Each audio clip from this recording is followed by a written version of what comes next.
well, I already mentioned it a couple times, but the whole lift system, that's really has affected the number of times that I'm willing to change out an implement in a certain cultivation session.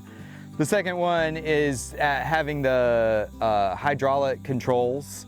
They're easily accessible, and you know, having them, you know, just work really consistently and as expected. And you know, it's very easy to just drive with your hand up there and, you know, run them, feather the implement up and down or the rear lift up and down, you know, pretty constantly while you're working. So that would be 2. The third one that I, again, am like really surprised that I like this as much as I did, but it's actually being able to access the operator station from both sides of the tractor. And again, I mean, I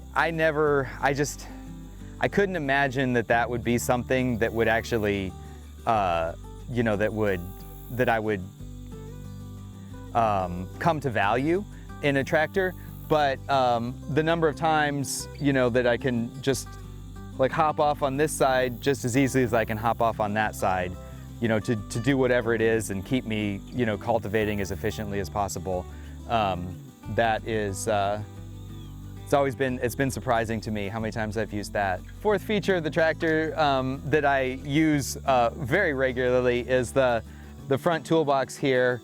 I've got the impact and all the wrenches that I need in order to do any adjustments on all of my cultivation equipment, and got a gentle persuasion in the form of the lithium grease and the hammer, so can make everything pretty much work as it needs to with what's in that toolbox there.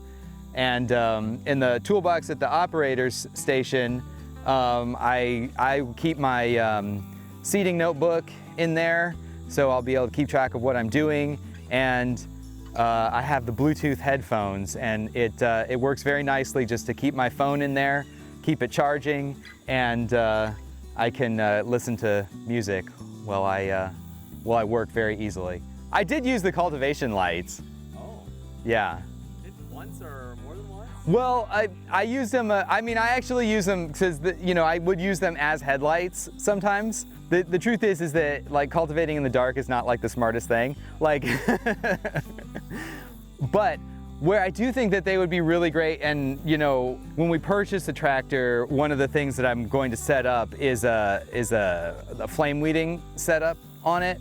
And a lot of times, like, you want to flame weed at night because you have a calmer, you don't have as much wind, and you can also see the flame better, so you can see the depth of where the flame is. And so I did use the cultivation lights, are pretty impressive on this thing, but I try not to work at night as much as possible.